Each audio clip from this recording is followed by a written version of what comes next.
In today's video, you will understand how God chooses you, or rather how He calls you to serve in His name. Like Jesus, He needs those who will spread His word, His teachings, and His love. This is an important moment because it is here that we guide our soul toward salvation or perdition. Sign number 1, an insatiable thirst for justice. Screwtape in one of his letters says the following: Our enemy God employs a vast arsenal of silent and direct communications to humans. He uses pleasures, music, beauty, quietness, and the subtle voices of nature to speak to their hearts. One of the most evident signs that God has called you is that you will have an incessant desire for the things of God. This happens because when God calls you, His primary objective is to renew your spirit. This will cause you to have a strong yearning for the things of God. Jesus said in Matthew 5 that you may find yourself starting to feel an impulse to read the Bible, listen to sermons, or interact with other believers. This is not just a passing interest.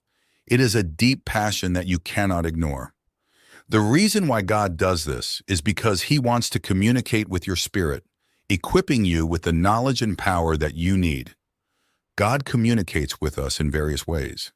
Perhaps you are not noticing in your turbulent and monotonous life, as daily routines sometimes confuse us.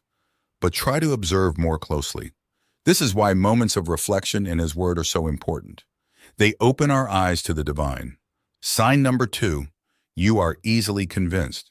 Lewis says in his book, Mere Christianity, our perception of right and wrong is not just a social instinct. It is the voice of God whispering in our hearts, calling us to act justly and compassionately. When God is calling you, another obvious sign you will notice is that you always feel guilty when you do something wrong. When God calls you, the first thing He does is separate you from the nature of sin.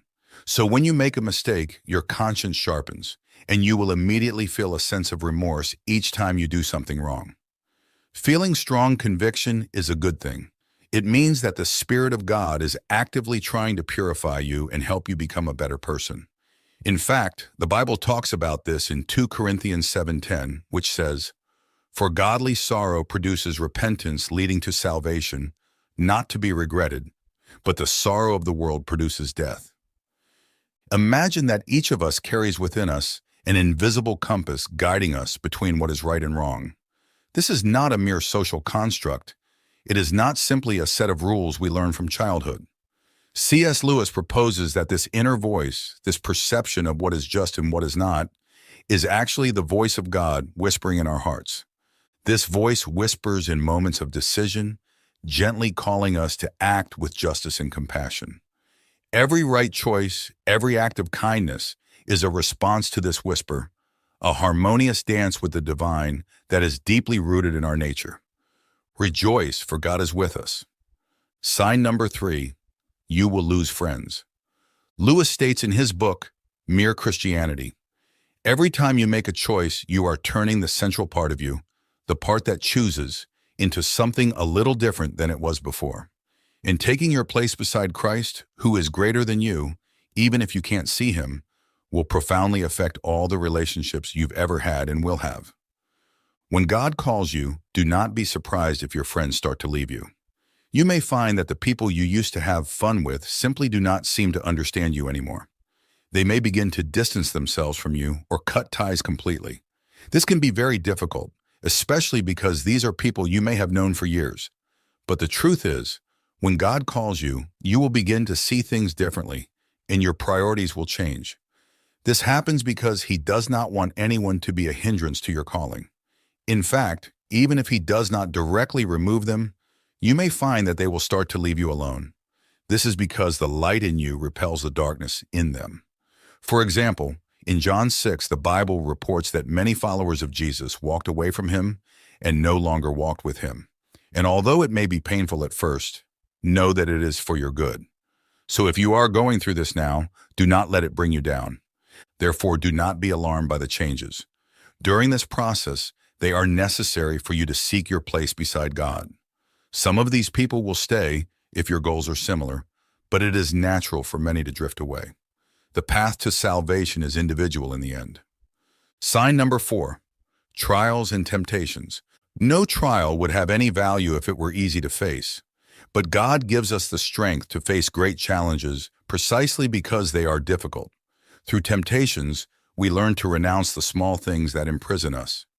A clear sign that God has called you is that you will face an incredible amount of temptations.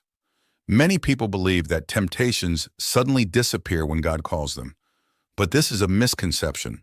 The level of trials and temptations will increase significantly.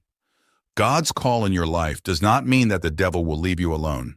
In fact, you will face some of the most intense levels of temptation you have ever experienced. The devil intensifies this to try to make you fail and give up. Note that in Matthew 4, the Bible tells us that Jesus was led into the wilderness to be tested by the devil. If you are to serve God, you must be prepared for the times when you will be challenged. Indeed, people who have never offended you before may start to do so suddenly. This will be the time when your calling and your relationship with God will be tested. But you should not fear facing temptations. On the contrary, you should confront them with confidence, knowing that God is more than capable of delivering you from all forms of temptations. Screw tape reinforces this idea from a different angle. It is during periods of apparent spiritual desert that the patient is actually being prepared for the highest moments of his journey. Our task is to prevent him from realizing this. You can see that Lewis's mind is so insightful that he can tell us everything we need to know about trials and temptations from both his perspective and that of a demon. If your life is turbulent and full of temptations, you are on the right path. It is up to us to overcome these obstacles, and on our side we have God, with whom nothing is impossible. Indeed, it is with his words that we learn to fear no evil. Sign number 5, you will be clothed with authority. It is when we are most aware of our own frailty and feel most intensely that our ability comes from God that we are used by him in surprising ways. Our own insufficiency is transformed by his grace into a tool of his love. When God calls you, he will grant you great power. This power, which comes from above, will be accompanied by a high level of authority. However, this authority does not mean that you will be in charge of making demands. It is a different kind of authority, one that emanates from humility and grace. This means that you may find yourself doing things you normally would not do. You may wake up and suddenly feel compelled to preach or pray for someone. The Holy Spirit will begin to move within you, as he did with the apostles. You will not be in control of yourself and may find yourself laying hands on others to pray for them.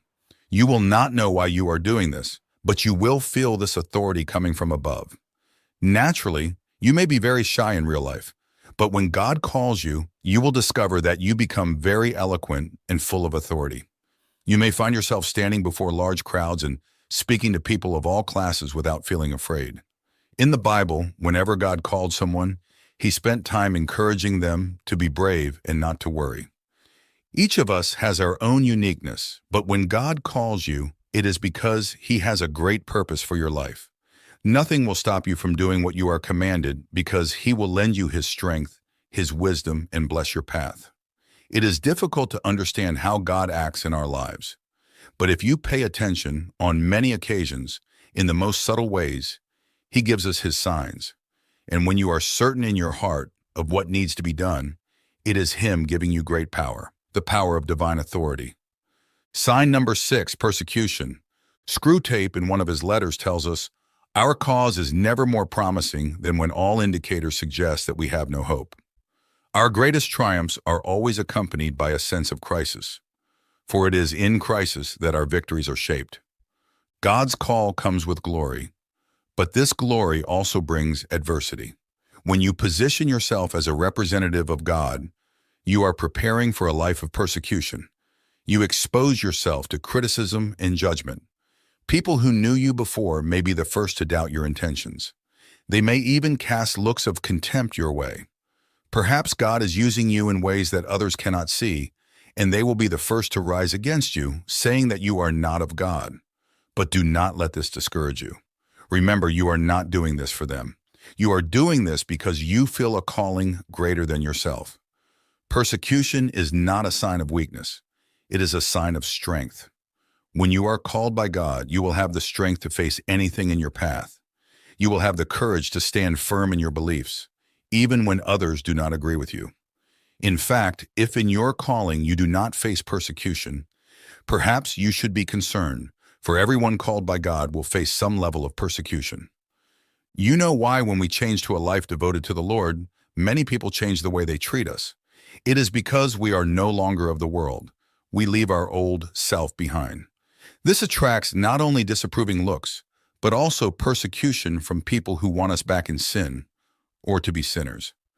It is difficult for others to understand that a life dedicated to the Lord makes us happy because for them, happiness lies outside the church, in readings that have nothing to do with the Bible.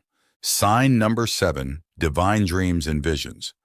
But of course, it was a dream, child, said Aslan. That doesn't make it any less real. God may reveal to you through dreams and visions that he has called you. For example, you may dream that you are leading a large audience or guiding a group in prayer and worship.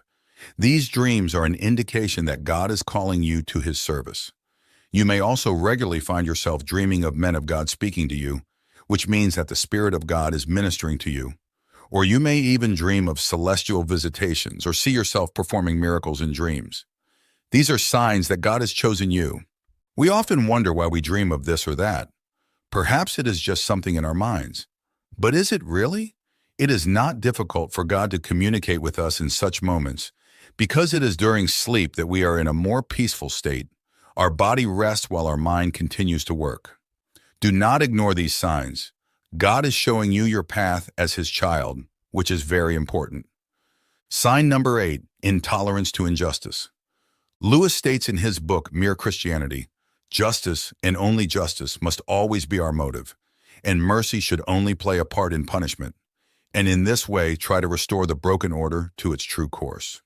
When God calls you, it will provoke in you an intolerance to injustice and wrongdoing.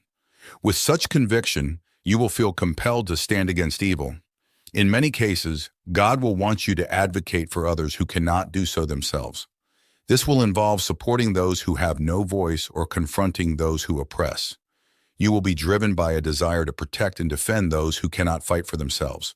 You may even take risks to defend the cause of justice and oppose oppression. As you become a servant of God, you develop a very strong sense of justice because you see the world differently from others.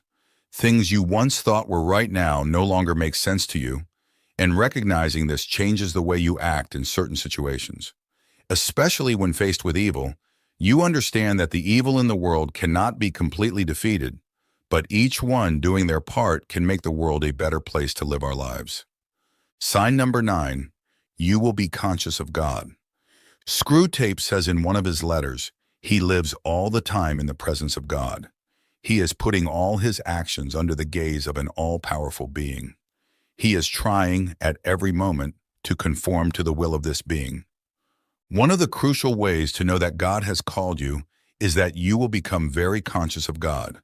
You will constantly feel God's presence within yourself and in everything you do, always considering God's opinion on situations. This means that you will no longer act independently as you did before. You will always be aware of God's presence in your life and will seek to align your thoughts and actions with his will.